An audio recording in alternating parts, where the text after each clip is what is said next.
नमस्कार. मी आणि स्वामी या चॅनलमध्ये आपलं मनापासून स्वागत आहे. आजची रात्र साधी नाहीये.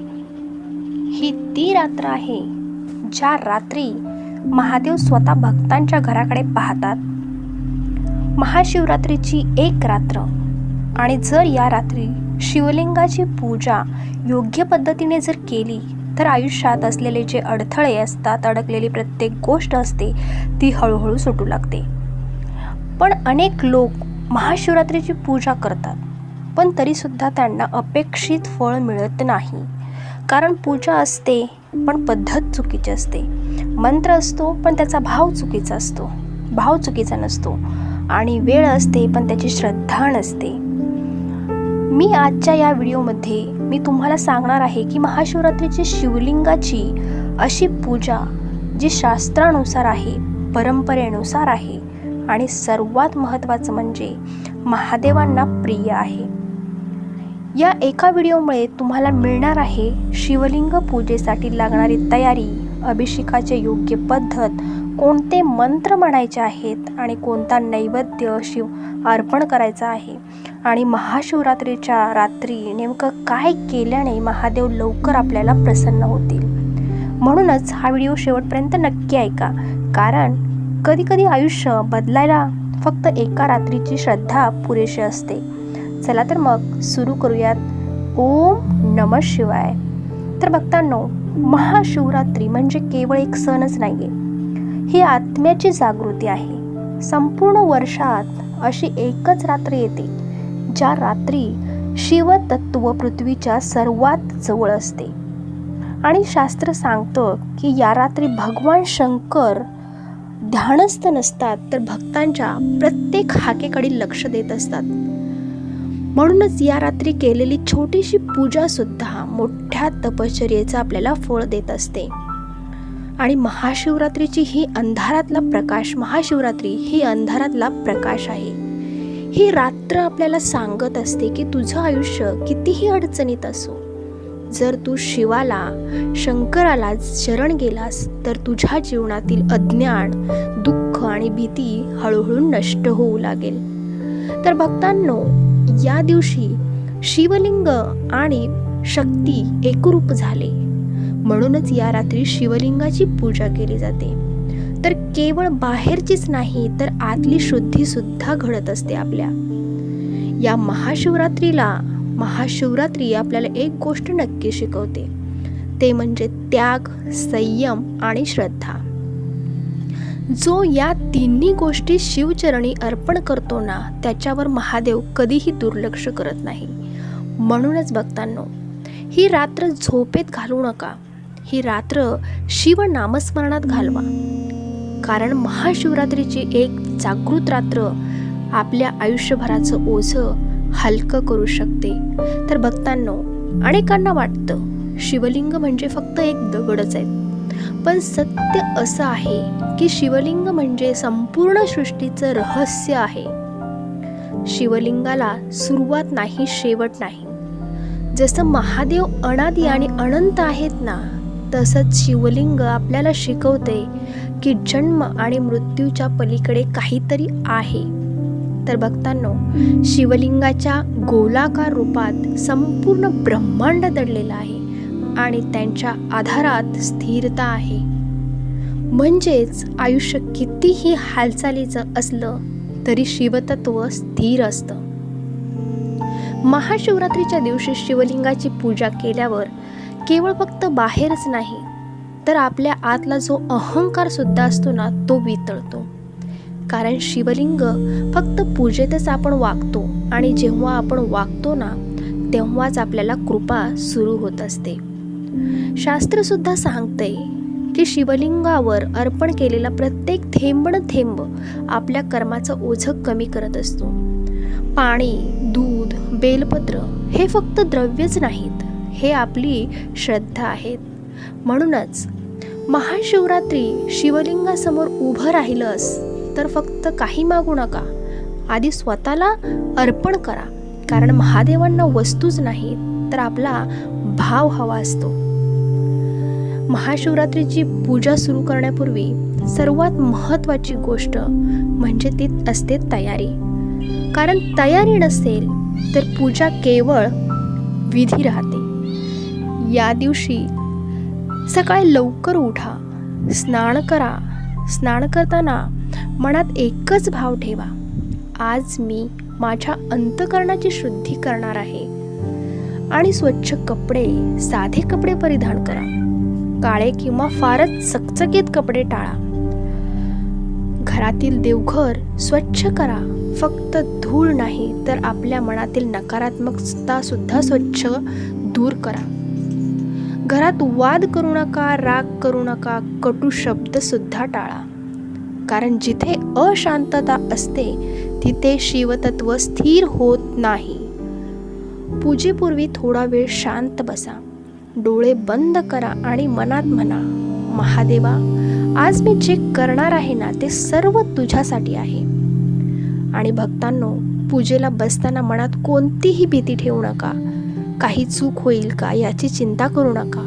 कारण महादेव विधी पाहत नाहीत, तुमचा तो भाव पाहतायत, ती भक्ती पाहत आहेत. आजच्या दिवशी उपवास करत असाल तर तो केवळ अन्नाचा नसावा, राग, ईर्ष्या आणि अहंकार याचाही उपवास करा. अशा प्रकारे जेव्हा घर आणि मन दोन्ही जर शुद्ध होतील ना, तेव्हाच शिवलिंगाची पूजा खऱ्या अर्थाने सुरू होते. शिवलिंग कुठे ठेवावे आणि कसे ठेवावे हे बघूयात आपण. तर भक्तांनो, शिवलिंगाची पूजा जितकी महत्त्वाची असते ना, तितकीच महत्त्वाची त्याची योग्य मांडणी असते. घरात शिवलिंग असल्यास ते नेहमी स्वच्छ आणि शांत जागी ठेवा. शिवलिंग कधीही थेट जमिनीवर ठेवू नका. ते पाटावर, तांब्यावर किंवा दगडी अधिष्ठानावर ठेवणं अगदी शुभ मानलं जाते. शिवलिंग ठेवताना दिशेची भान ठेवा. शिवलिंग केव्हाही उत्तर किंवा पूर्व दिशेकडेच असलेलं उत्तम आहे. कारण या दिशाकडून सकारात्मक ऊर्जा प्रवाहित होत असतात. घरात छोटं शिवलिंग असो वा मोठं, त्यासमोर कधीही अवहेलना करू नका. हसत खेळत बोलताना पाय घप पसरून शिवलिंगासमोर बसू नका. महाशिवरात्रीच्या तर दिवशी शिवलिंगासमोर बसताना मन पूर्णपणे स्थिर ठेवा. कारण ज्या क्षणी मन स्थिर होतं ना, त्या क्षणी महादेव आपल्या जवळ येत असतात. आणि जर घरात शिवलिंग नसेल तर चिंता करू नका. एखादा फोटो, मूर्ती किंवा मंदिरातील शिवलिंग तितकंच फलदायी ठरतं जर आपला भाव शुद्ध असेल तर. म्हणूनच लक्षात ठेवा की शिवलिंग म्हणजे प्रदर्शनाची वस्तू नाहीये, ते श्रद्धेचे केंद्र आहे. आणि जिथे श्रद्धा असते ना, तिथे महादेव नक्कीच विराजमान होत असतात. आता मी तुम्हाला सांगते की शिवलिंग पूजेची योग्य वेळ काय असते. तर भक्तांनो, महाशिवरात्रीच्या दिवशी पूजा करण्यासाठी वेळ खूप महत्त्वाची असते. कारण या दिवशी प्रत्येक प्रहारात शिवतत्व वेगवेगळ्या रूपात जागृत होतं. आणि शास्त्र सुद्धा सांगते की महाशिवरात्रीची जी खरी पूजा रात्री केली जाते ना, तर ती अधिक फलदायी ठरते. विशेषतः प्रदोष काळात आणि त्यानंतर येणाऱ्या निशीथ काळात. प्रदोष काळ म्हणजे सूर्यास्तानंतरचा तो वेळ, ज्यावेळी महादेव कैलासावरून भक्ताकडे कृपादृष्टी टाकत असतात. आणि निशीथ काळ म्हणजे महाशिवरात्रीचा आत्मा. या काळात केलेली शिवलिंग पूजा अनेक जन्माचे दोष आपले शांत करते असं शास्त्रात सांगितलेलं आहे. परंतु लक्षात ठेवा, जर कोणाला रात्री पूजा करणं शक्य नसेल तर निराश व्हायचं काहीच कारण नाहीये. सकाळी सूर्योदयाच्या वेळी शुद्ध मनाने केलेली जी पूजा सुद्धा महादेव तितक्याच प्रेमाने स्वीकारत असतात. कारण महादेव वेळ पाहत नाहीत, ते भक्ती पाहत असतात. आणि भाव असेल, श्रद्धा असेल तर कोणताही क्षण पूजेसाठी शुभच ठरतो. म्हणूनच महाशिवरात्रीच्या दिवशी ज्या वेळेला तुमचं मन शांत असेल, त्यावेळेला शिवलिंगासमोर बसा आणि एकाग्रतेने महादेवांना हाक मारा. आता आपण जाणून घेऊयात की अभिषेकाचं काय महत्त्व असतं. तर भक्तांनो, शिवलिंगावर जेव्हा आपण अभिषेक करणं म्हणजे फक्त पाणी किंवा दूधच अर्पण करणं असं नाहीये. तो आपल्या अंतःकरणाचा भार महादेवांच्या चरणी सोपवण्याचा एक क्षण असतो. शास्त्रात सुद्धा सांगितलं आहे की अभिषेक म्हणजे कर्मशुद्धी. अभिषेक म्हणजे कर्मशुद्धी. जसं पाणी शिवलिंगावरून वाहतं ना, तसंच आपल्या आयुष्यातील दुःख सुद्धा किंवा अडथळे आणि नकारात्मकता हळूहळू आपली वाहून जाते. तर महाशिवरात्रीच्या दिवशी केलेला एक अभिषेक 100 पूजांपेक्षा श्रेष्ठ मानला जातो. महाशिवरात्रीच्या दिवशी केलेला एक अभिषेक 100 पूजेपेक्षा श्रेष्ठ मानला जातो. कारण या दिवशी शिवतत्व पूर्णपणे जागृत असतं. अभिषेक करताना तुमचं मन स्थिर ठेवा. तुमचे डोळे बंद करून फक्त ओम नमः शिवाय हा मंत्र हळूहळू जपत राहा. कारण हा मंत्र शिवाशी थेट जोडलेला जातो. पाणी, दूध, दही आणि मध हे सगळं द्रव्यच नाहीत. हे आपल्या भावना आहेत. शांतता, शुद्धता, समर्पण आणि कृतज्ञता. म्हणूनच अभिषेक करताना काही मागू नका. फक्त म्हणत राहा, महादेवा मला तुझ्या चरणी ठेव आणि मग पहा शिवकृपा कशी प्रवाहित होते ते. आता आपण पाण्याने अभिषेक कसा करायचा ते सांगते. तर शिवलिंगावर सर्वात पहिला अभिषेक नेहमी शुद्ध पाण्यानेच करायचा आहे. कारण पाणी म्हणजे जीवन आणि जीवनाचा अधिपती म्हणजे महादेव. अभिषेकासाठी घेतलेलं जे पाणी असतं ते स्वच्छ असू द्या. गंगेचं पाणी असेल तर उत्तमच, पण नसेल तर साधं पाणी पण स्वच्छ पाणी सुद्धा चालतं. कारण महादेव द्रव्य सुद्धा पाहत नाहीत, ते तुमचा भावच पाहत असतात. पाणी शिवलिंगावर अर्पण करताना हळूहळू सातत्याने ओता. गडबड करू नका आणि त्या प्रत्येक थेंबासोबत तुमच्या मनात ओम नमः शिवाय हा मंत्र चालू ठेवा. आणि भक्तांनो, पाण्याचा जो अभिषेक करतो ना, तर आपल्या मनात अशी भावना ठेवा की जसं हे पाणी शिवलिंगावरून वाहत आहे, तसं माझ्या आयुष्यातील तणाव, भीती आणि दुःख सुद्धा महादेव दूर करत आहेत. अभिषेक करताना शिवलिंगाला स्पर्श करा, डोळे बंद करा आणि काही क्षण फक्त महादेवांचं अस्तित्व तुम्ही अनुभवा. कारण पाण्याने केलेला साधा अभिषेक सुद्धा जर श्रद्धेने केला ना, तर तो थेट महादेवांच्या हृदयापर्यंत पोहोचत असतो. आता बघूयात की दुधाचा अभिषेक व त्याचा आध्यात्मिक अर्थ काय असतो. तर भक्तांनो, पाण्यानंतर शिवलिंगावर केला जाणारा जो दुधाचा अभिषेक असतो ना, तो फार विशेष मानला जातो. कारण दूध म्हणजे पवित्रता, शांतता आणि शुद्ध विचारांचं प्रतीक असतं. दुधाचा अभिषेक करताना मन पूर्णपणे शांत ठेवा. कारण जसं दूध स्वच्छ असतं ना आणि निर्मळ असतं ना, तसं आपलं मन सुद्धा महादेवांच्या चरणी निर्मळ व्हावं हीच भावना ठेवायची असते. दुधाने अभिषेक केल्याने मनातले नकारात्मक विचार, संशय आणि भीती हळूहळू शांत होऊ लागते आणि आपलं मन सुद्धा स्थिर होतं आणि भक्ती अधिक आपली गहरी होते. अभिषेक करताना हळू आवाजात किंवा मनातच आपण ओम नमः शिवाय हा मंत्र सतत जपत राहा. हा मंत्र दुधाच्या प्रत्येक थेंबासोबत शिवलिंगात मिसळतो आणि तिथूनच थेट महादेवांपर्यंत पोहोचतो. तर भक्तांनो, जर आयुष्यात अस्वस्थता जास्त असेल ना, झोप लागत नसेल, मन सतत विचारांमध्ये भरलेलं असेल ना, तर महाशिवरात्रीच्या दिवशी दुधाचा अभिषेक नक्की करा. कारण महादेव भोळे आहेत. शुद्ध भावाने अर्पण केलेलं दूध ते कधीही नाकारत नाहीतच. आता पाहूयात की बेलपत्र अर्पण करण्याची जी योग्य पद्धत असते ना, ती कोणाकोणाला माहीत नसते. आपण आता ती योग्य पद्धतच जाणून घेऊयात. तर भक्तांनो, महादेवांना जर कोणती गोष्ट सर्वात प्रिय असेल तर ते म्हणजे बेलपत्र. शास्त्रात सांगितलं आहे की बेलपत्राशिवाय शिवपूजा अपूर्ण मानली जाते आणि बेलपत्र अर्पण करताना नेहमी 3 पानांचंच बेलपत्र घ्यावं. ही 3 पानं म्हणजे ब्रह्मा, विष्णू आणि महेश यांचं प्रतीक आहेत आणि या तिन्ही महादेवात एकरूप झालेल्या आहेत. बेलपत्र शिवलिंगावर ठेवताना त्याची देठाची जी बाजू असते ना ती शिवलिंगाकडे ठेवा आणि ठेवताना सुद्धा मनात एकच उच्चारा, ओम नमः शिवाय हा मंत्र. बस. बेलपत्र अर्पण करताना फक्त हातानेच ठेवू नका, तर आपल्या मनातून सुद्धा अर्पण करा. आपल्या मनाला सुद्धा अर्पण करा आणि अशी भावना ठेवा की हे महादेवा, माझे दोष, माझे विकार, माझा जो अहंकार आहे ना, या बेलपत्रासोबत मी तुझ्या चरणी अर्पण करत आहे असा. तर भक्तांनो, असं म्हणतात की महाशिवरात्रीच्या दिवशी एक बेलपत्र जर श्रद्धेने अर्पण केलास तर ते 1000 फुलांच्या पूजेचं फळ देत असतं.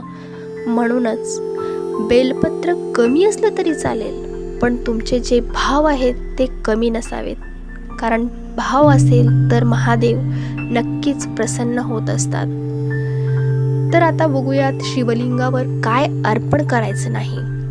तर भक्तांनो, जसं शिवलिंगावर काही गोष्टी अर्पण करणं शुभ असतं ना, तसंच काही गोष्टी अशा बी आहेत की ज्या महादेवांच्या पूजेत टाळल्या जातात किंवा आवर्जून टाळाव्यात.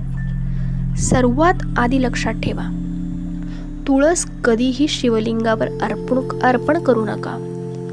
तुळस विष्णूला प्रिय आहे आणि शिवपूजेत तिचा वापर निषिद्ध मानला जातो. तसंच केतकीचं फूल सुद्धा शिवलिंगावर अर्पण करू नका. पुराण कथानुसार केतकीने खोटं साक्ष दिल्यामुळे महादेवांनी तिला पूजेतून वर्ज्य केलं होतं.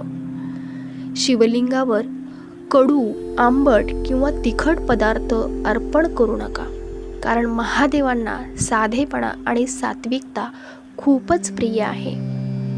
फाटलेली, तुटलेली किंवा वाळलेली फुलं सुद्धा पूजेसाठी वापरू नये, कारण पूजा म्हणजे आदर आहे.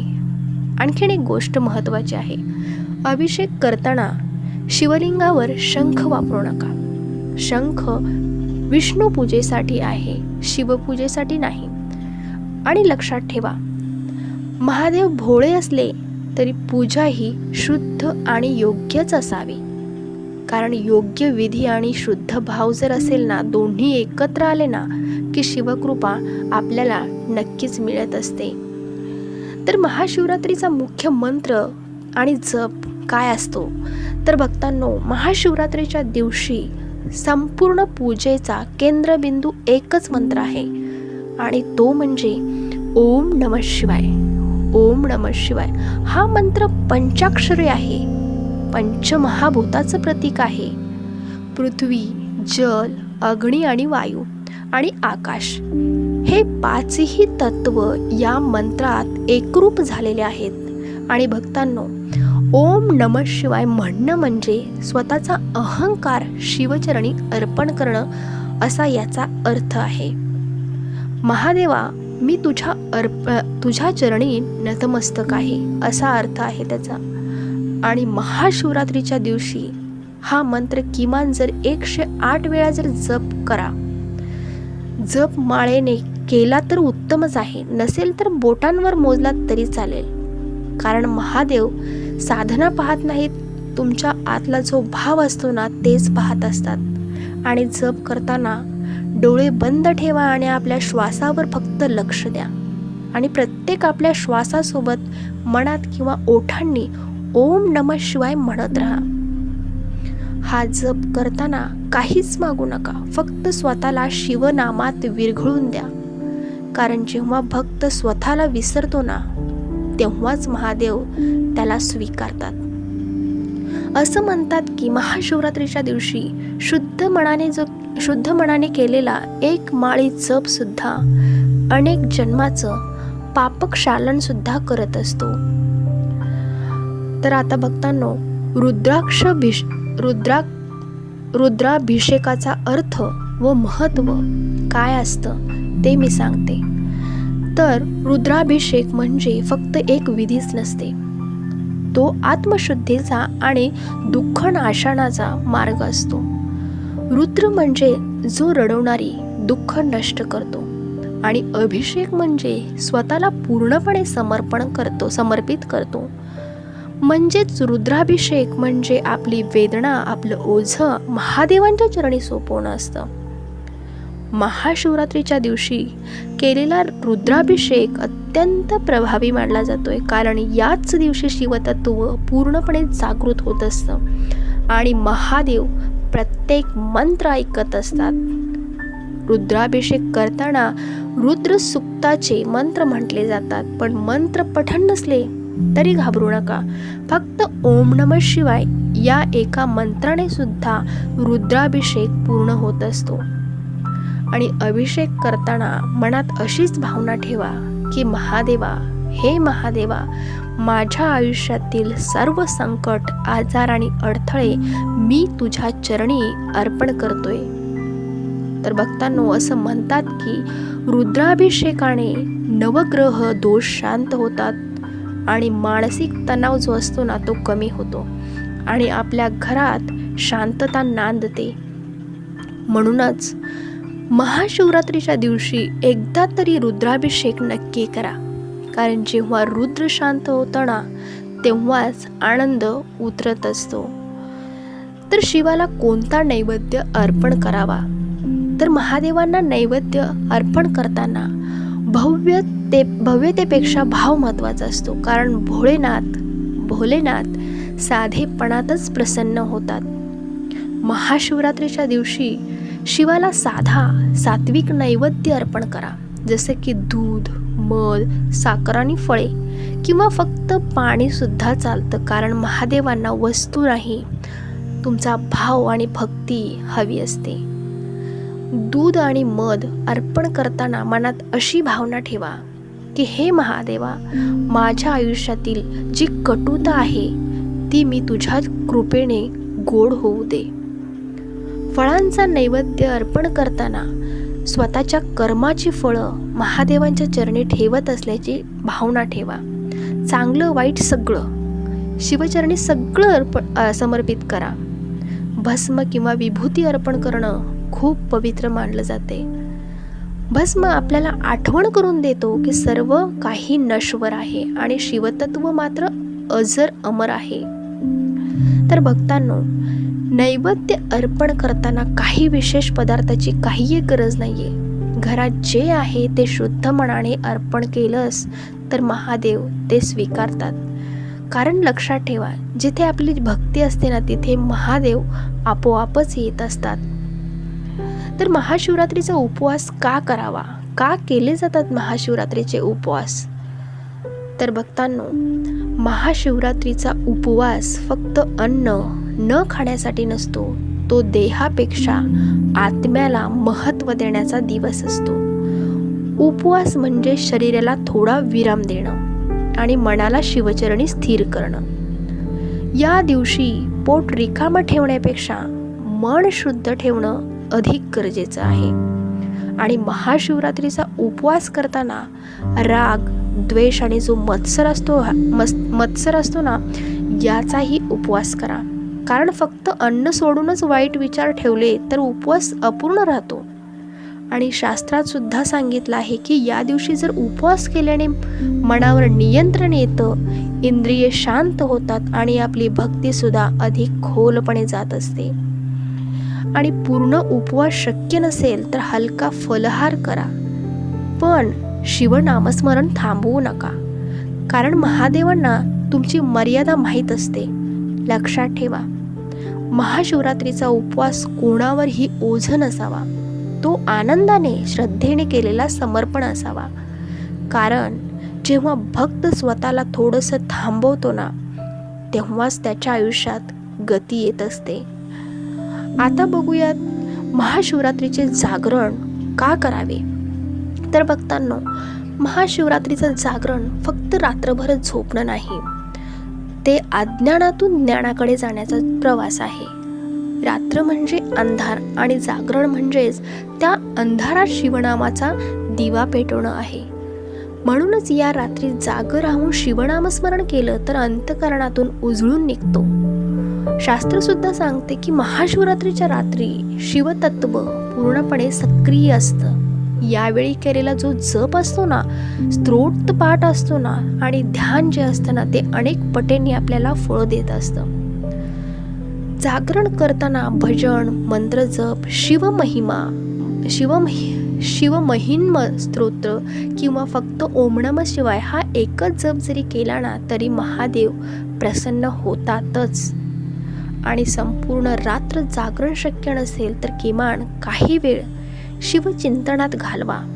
कारण महादेव प्रमाण पाहत नाहीत, ते प्रयत्न पाहतात. आणि लक्षात ठेवा, महाशिवरात्रीचं जागरण शरीराला थकण्यासाठी नाही, ते आपल्या आत्म्याला जाग करण्यासाठी असतं.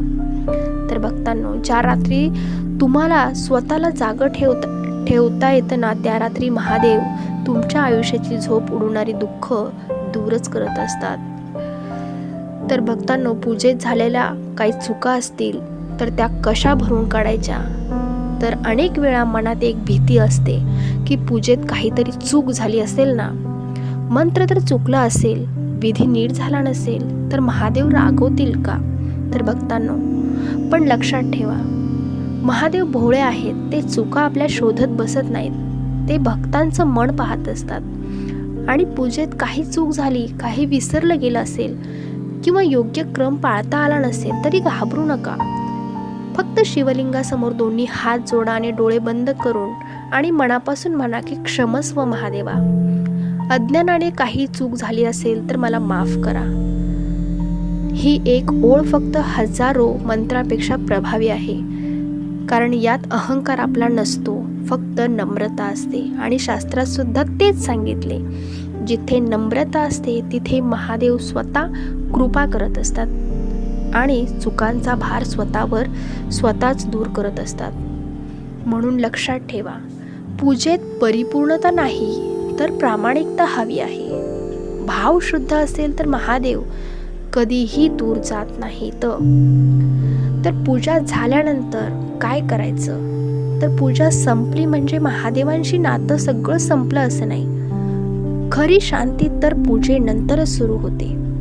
कारण पूजा झाल्यावर ताबडतोब उठूच नका. काही क्षण शिवलिंगासमोर बसा ना, शांत बसा, डोळे बंद करा आणि श्वासावर आपल्या लक्ष द्या. आता काहीच मागू नका, फक्त ऐका. कारण या शांततेत महादेव उत्तर आपल्याला देत असतात. मनात येणारे जे विचार असतात ते जाऊ द्या आणि एकच भावना ठेवा, जे आहे ते तुझ्या कृपेनेच आहे, इतकंच. आणि पूजेसाठी घरात शांतता ठेवा. कटू शब्द, भांडण यांना आज तरी निदान दूरच ठेवा. कारण महाशिवरात्रीच्या दिवशी घरात निर्माण झालेली शांती खूप दिवस टिकत असते. प्रसाद घेताना कृतज्ञतेने घ्या, कारण तो केवळ अन्नच नाही, तो शिवकृपेचा अंश आहे. आणि भक्तांनो, जर तुम्हाला शक्य असेल ना, तर पूजेनंतर थोडा वेळ ध्यान किंवा जप करा. कारण त्या क्षणी तुमचं मन शिवतत्वाशी पूर्णपणे जोडलेलं असतंच. महाशिवरात्रीचा आध्यात्मिक संदेश काय आहे? तर महाशिवरात्री आपल्याला एकच गोष्ट शिकवते, जेव्हा सगळं संपल्यासारखं वाटतंय ना, तेव्हाच आपल्या शिवाची सुरुवात होत असते. आणि महादेव म्हणजे दुःखाचा अंत नाही, तर दुःख पाहण्याची दृष्टी बदलणं. जो शिवाला शरण जातो ना, त्याचं आयुष्य बदलतच नाही, पण तो स्वतः सुद्धा बदलतो. या एका रात्रीत जर तुम्ही स्वतःला थोडंसं शांत केलत ना, थोडंसं नम्र केलत ना आणि थोडंसं शिवचरणी सोपावलत ना, तर समजून जा, महाशिवरात्रीचं सफलच झाली. तर भक्तांनो, महादेव आपल्याकडून काही मोठं मागत नाहीत, ते फक्त एक हाक ऐकायला तयार करत असतात. आता स्वतःलाच तुम्ही एक प्रश्न विचारा की तुमच्या आयुष्यात कधी महादेवाची कृपा जाणवली आहे का? अडचणीत असताना कोणी अदृश्यपणे तुम्हाला साथ दिल्यासारखं वाटलं आहे का? जर उत्तर तुमचं हो असेल ना, तर कमेंटमध्ये ओम नमः शिवाय असे नक्की लिहा. आणि या महाशिवरात्री एकच प्रार्थना करा, महादेवा माझं आयुष्य नाही, माझं मन बदला. ओम नमः शिवाय.